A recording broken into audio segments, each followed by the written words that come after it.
você acompanha a nossa programação aqui da RIC TV, viu no Balanço Geral e no Cidade Alerta sobre a morte de um bebê de 3 meses em Rolândia. Esse caso é muito triste e acende um alerta aí para todo mundo que tem criança em casa, filhos, sobrinhos, netos. A gente recebe agora, ao vivo, a doutora Camila Ercolim para falar um pouquinho sobre os cuidados que a gente precisa ter. Doutora, é um prazer recebê-la. Obrigada. Tá linda. De amarelo, adorei. Estamos bem brasileiras hoje. Combinando. Bem combinando. Doutora, bom, esse caso de Rolândia, a gente ficou aqui na redação, todo mundo paralisado, todo mundo chocado, triste, porque né? o bebê tinha 3 meses, estava na creche. E daí foi aquela coisa, o bebê estava sentado, mas com 3 meses já está sentado, não está? Mas como é que engasgou? Engasgou com o quê? A gente fica desesperado. Sim. Eu até contei um caso aqui pro Gustavo Parra, no Balanço Geral, que quando eu comecei a introdução alimentar com o Benjamin, a partir dos 6 meses, eu comecei com o BLW. Então eu dava pedaços de fruta, ele pegava na mão. Um dia pegaram e deram melãozinho, tudo picadinho, cortadinho. Como ele não estava acostumado, a hora que ele pegou aquele melão, colocou na boca, tão pequenininho, ele aspirou e engasgou. Se eu não tivesse feito a manobra, o meu filho poderia não estar vivo hoje. Com certeza, porque tem que ser rápido. Muito Né? rápido. Identificar rápido, né? Então, assim, a gente tem que tentar prevenir que isso aconteça, Tá. igual foi no seu caso, um corte incorreto. Tá. Então, quem vai oferecer o alimento para a criança tem que saber a idade que ela tem, a textura daquele alimento, se não é duro demais, o formato, que nunca pode ser redondo ou cortado de forma incorreta para a faixa etária. Então, é importante até que quem não está habituado a dar comida para aquela criança, não dê qualquer coisa, né? Exatamente. Porque a gente tem que ter essa informação para evitar com que isso aconteça. Mas se vier a acontecer, a intervenção rápida é o que mais vai contar para aquela criança naquele momento. Então, saber agir, né? Saber desengasgar. Então, eu acho assim, muito importante qualquer pessoa saber as manobras, saber como se portar, mas principalmente quem convive com bebês. Exatamente. Porque o primeiro socorro de quem está ali vai ser o mais importante, até chegar outra pessoa, né?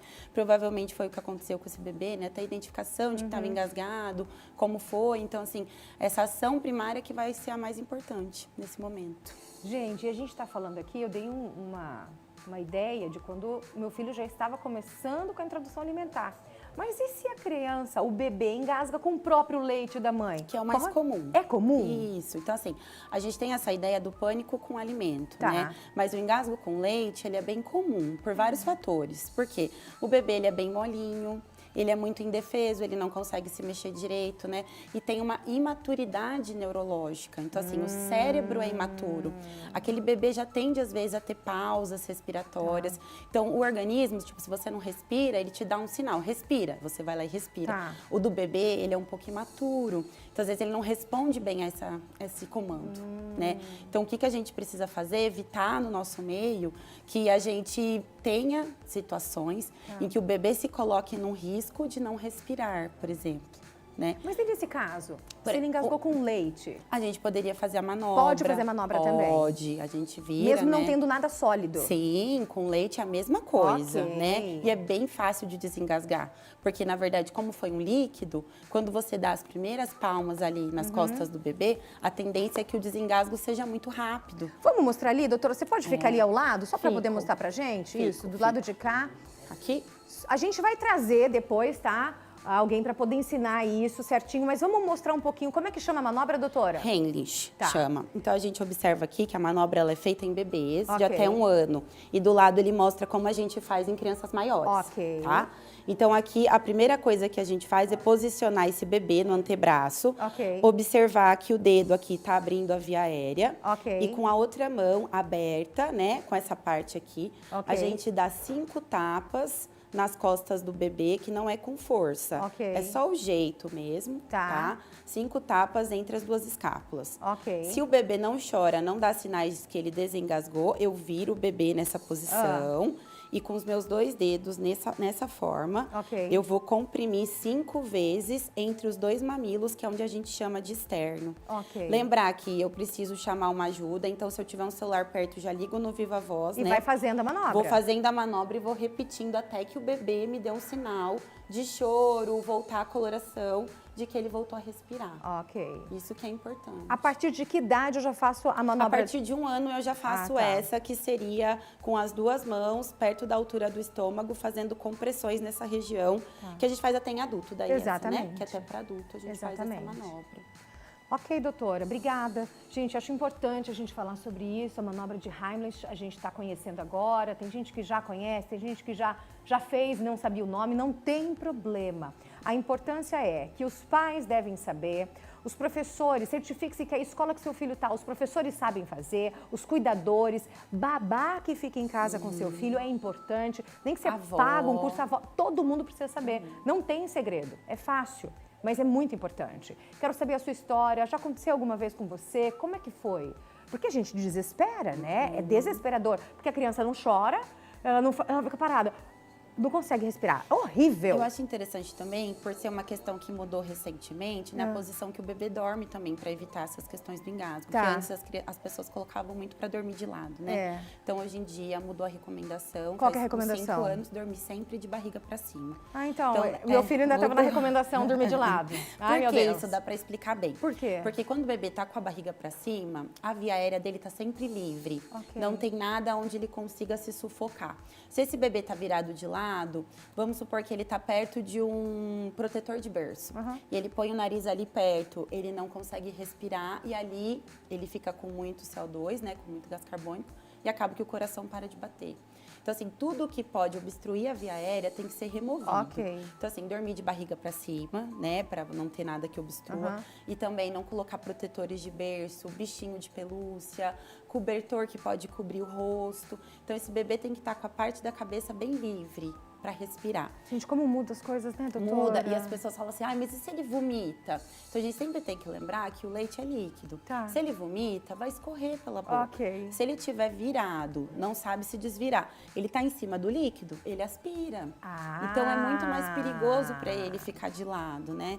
Então, essa é uma coisa que eu sempre tenho que falar no consultório e para a gente desmistificar isso, até porque os mais velhos, eles têm a outra recomendação. Exatamente. Aí vem aquela coisa, eu sempre fiz assim, né, e tudo mais, às vezes é um pouco mais resistente às mudanças. 43 999520380. Quero saber a sua opinião. Se quiser fazer uma pergunta para a doutora Camila, ela também está à disposição. Manda mensagem para a gente, tá bom? Já tem mensagem de telespectador na tela? Coloca aí, vamos ver? 43 999520380. Olha lá. Boa tarde, povo lindo. Uma ótima tarde para vocês. Sarinha deveria ter uma aula de primeiros socorros com o bebê ainda no hospital e toda a creche ou escolinha deveria ter aulas para as tias uma vez por mês. Se já quando o bebê nascesse os pais tivessem uma aula de manobras de engasgamento, muitos bebês estariam vivos. Meu filho mais novo engasgou com 2 meses. Ficou 13 dias na UTI. Eram 3 pediatras cuidando dele e falaram, foi milagre ele sobreviver, pois ele foi prematuro e os médicos não falaram quando engasgou. Os pediatras disseram que o pulmão dele não estava compatível com um bebê de 9 meses de gestação. Bom, concordo que acho que é muito importante. Todo mundo deveria saber fazer essas manobras. E nesse caso, ele engasgou com 2 meses e ficou 13 dias na UTI, doutora? Às vezes aspirou, fez uma pneumonia depois. E não dá para saber exatamente, ou às vezes né? ficou um tempo ali sem oxigênio, fez alguma alteração da parte cerebral, né? Que aí falta oxigênio. Então, assim, isso vai acarretando diversas outras coisas que levam a essas internações prolongadas. Então, o que a gente tenta fazer, né? A gente posta no Instagram, fala. E quando tem a primeira consulta, eu sempre ensino os pais a manobra. Ótimo. E já falo para eles, se vocês forem deixar com babá, com uma tia, Ensine. com a avó, sempre ensina. Porque às vezes é bem na hora que não tá alguém que sabe fazer. Assim. E os bebês, eles desengasgam fácil. É que dá um pânico na hora, né? Então eu sempre falo, fica sentado para não ter risco de derrubar o bebê. Frações de segundo são eternos, gente, parece que não acaba nunca. E é o filho da gente, né? Então, assim, emocional pega muito. É muito diferente eu desengasgar um bebê no plantão e você desengasgar seu filho. Exatamente. Eu não sei como que eu consegui me manter firme. Porque na hora você consegue agir com a sua cabeça e você sabia a manobra, né? Então você consegue não pensar muito e agir. Mas às vezes quando você pega ali pela emoção ou você não sabe fazer, muita gente põe põe o dedo dentro da boca, se for alguma coisa acaba empurrando. Então, assim, tem várias coisas que a gente orienta, dependendo da faixa etária, que eu acho interessante as pessoas saberem. Tá certo. Né? Assim, até pro dia a dia mesmo. E eu quero me comprometer com você, de trazer uma pessoa que vai mostrar, vai explicar como funciona a manobra, tanto para bebê, quanto para criança, quanto para adulto, tá bom? A gente vai trazer aqui, isso é muito importante. Então a gente já vai, você vai aprender, você vai mostrar o vídeo para outra pessoa, né? Ou convida para assistir. Isso é extremamente importante e ensina outras pessoas também. Você sabe? Ensina seu amigo, sua amiga que não sabe. Doutora Camila Ercolim, obrigada. Foi um prazer recebê-la. Venha sempre, tá? A gente adora que você venha. Eu gosto Obrigada, também. obrigada Obrigada, tá? mesmo.